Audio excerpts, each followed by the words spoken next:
तो आदित्य ठाकरे की बचकाना हरकतों से कांग्रेस और शरद पवार बुरी तरह नाराज बताए जा रहे हैं। जी हां, राज्यसभा की एक सीट के लिए 3 बार एमवीए की मीटिंग को बुलाया गया, लेकिन तीनों बार ही छोटे ठाकरे इस मीटिंग में नहीं पहुंचे और आदित्य ठाकरे की वजह से संजय राउत को भी अपमानित होना पड़ा। तो राज्यसभा सीट के लिए आदित्य ठाकरे कैसे मनमानी पर उतर आए हैं और आदित्य ठाकरे की मनमानी कैसे पूरे महाविकास अघाड़ी पर भारी पड़ती दिख रही है, आपको भी बताते हैं। आप भी आदित्य ठाकरे के इस रवैये पर अपनी राय कमेंट बॉक्स में जरूर दें और वीडियो को भी शेयर करें।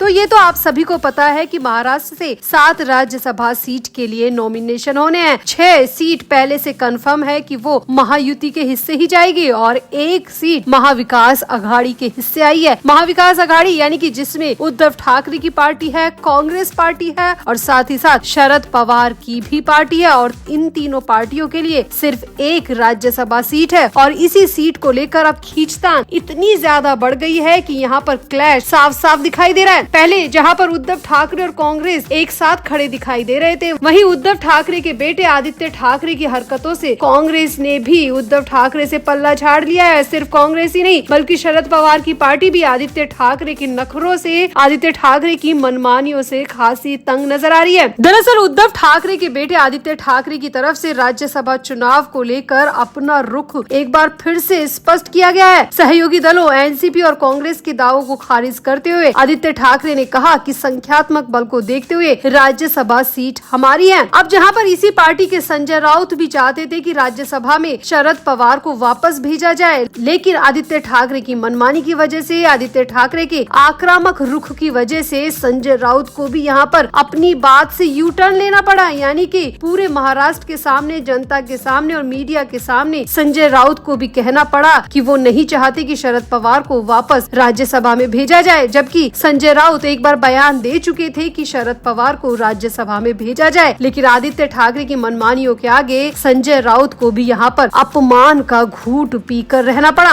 और अब दूसरी बड़ी खबर ये आ रही कि राज्यसभा सीट के बंटवारे को लेकर एमवीए के भीतर मतभेद साफ साफ नजर आने लगे हैं। जानकारी के मुताबिक आदित्य ठाकरे को राज्यसभा के मुद्दे पर चर्चा के लिए 3 बार बैठक में आमंत्रित किया गया था, लेकिन इन तीनों ही बैठक में आदित्य ठाकरे शामिल ही नहीं हुए और वो इस बात पर अड़े हैं कि राज्यसभा की 1 सीट शिवसेना यूबीटी को ही मिलनी चाहिए। हाल ही में विधान भवन में बुलाई गई एमवीए की समन्वय बैठक में भी कांग्रेस और शरद पवार गुट के वरिष्ठ नेता मौजूद थे, लेकिन शिवसेना ठाकरे गुट का कोई बड़ा नेता नहीं आया। हालांकि आदित्य ठाकरे को 2 दिन पहले ही इस मीटिंग के लिए बुलाया गया था, लेकिन फिर भी आदित्य ठाकरे इस मीटिंग में नहीं पहुंचे। ये बहुत बड़ी बात है। 3 बार एमवीए की मीटिंग राज्यसभा सीट के बंटवारे को लेकर हो चुकी है और आदित्य ठाकरे इन तीनों ही मीटिंग से नदारद रहे हैं। यानी कि यहाँ पर आदित्य ठाकरे पूरी तरह मनमानी पर, मनमर्जी पर उतर आए हैं, या फिर यूं कहा जाए कि आदित्य ठाकरे बचकाना हरकत कर रहे हैं। अब एमवीए के भीतर चल रही है आंतरिक खींचतान आगामी चुनाव से पहले गठबंधन की एकता पर भी सवाल खड़े कर रही है। जहां शरद पवार के कद को देखते हुए उनके नाम को टालना मुश्किल है, वहीं अपने वफादार नेताओं को संतुष्ट करने के लिए उद्धव ठाकरे भी बड़ी चुनौती लेकर बैठ चुके हैं। वहीं कांग्रेस का कहना है कि वो भी राष्ट्रीय पार्टी है और इसी तर्क के आधार पर कांग्रेस भी राज्यसभा सीट चाहती है। ऐसे में यहाँ पर तीनों पार्टियों को राज्यसभा सीट चाहिए और ये राज्यसभा सीट सिर्फ 1 है और यहाँ पर ये घमासान अब बढ़ता ही जा रहा है, ये विवाद अब बढ़ता ही जा रहा है। यहाँ पर आपको बता दें कि इसी साल अप्रैल में एनसीपी एसपी प्रमुख शरद पवार, शिवसेना यूबीटी नेता प्रियंका चतुर्वेदी, एनसीपी एसपी की Fauzia Khan, Republican party of India यानी कि आरपीआई के रामदास अठावले और साथ ही साथ बीजेपी के भागवत कराड़ के साथ कांग्रेस की रजनी पाटिल और एनसीपी की सुनेत्रा पवार का राज्यसभा कार्यकाल समाप्त हो जाएगा और इन 7 सीटों को लेकर ही मार्च में फिर से चुनाव होने हैं। लेकिन जहां पर महायुति में तैयारी पूरे युद्ध स्तर पर चल रही है, वहीं महाविकास अघाड़ी पूरी तरह 3 हिस्सों में बटी हुई दिख रही है, 3 फाड़ में नजर आ रही है। कांग्रेस अपनी चाल चल रही है, उद्धव ठाकरे अपनी और शरद पवार की पार्टी शरद पवार के नाम पर जिद लेकर बैठी है। यानी कि यहाँ पर 1 सीट के लिए तीनों पार्टियों में भयंकर बवाल मचा हुआ है। वहीं आदित्य ठाकरे लगातार मीटिंग से दूरी बना रहे हैं। आदित्य ठाकरे की बचकाना हरकतों से संजय राउत को भी अपमानित होना पड़ रहा है। तो आपको क्या लगता है, क्या 1 राज्यसभा सीट के लिए आदित्य ठाकरे बहुत ज्यादा बेचैन हो गए हैं? आदित्य ठाकरे क्या वाकई में बचकाना हरकत दिखा रहे हैं, बचकाना रवैया दिखा रहे हैं? आपका आदित्य ठाकरे के इस पूरे बर्ताव पर क्या कहना है? क्या उनमें अभी भी राजनीतिक समझ की कमी है? आपको क्या लगता है? आप भी अपनी राय कमेंट बॉक्स में जरूर दें और वीडियो को भी शेयर करें।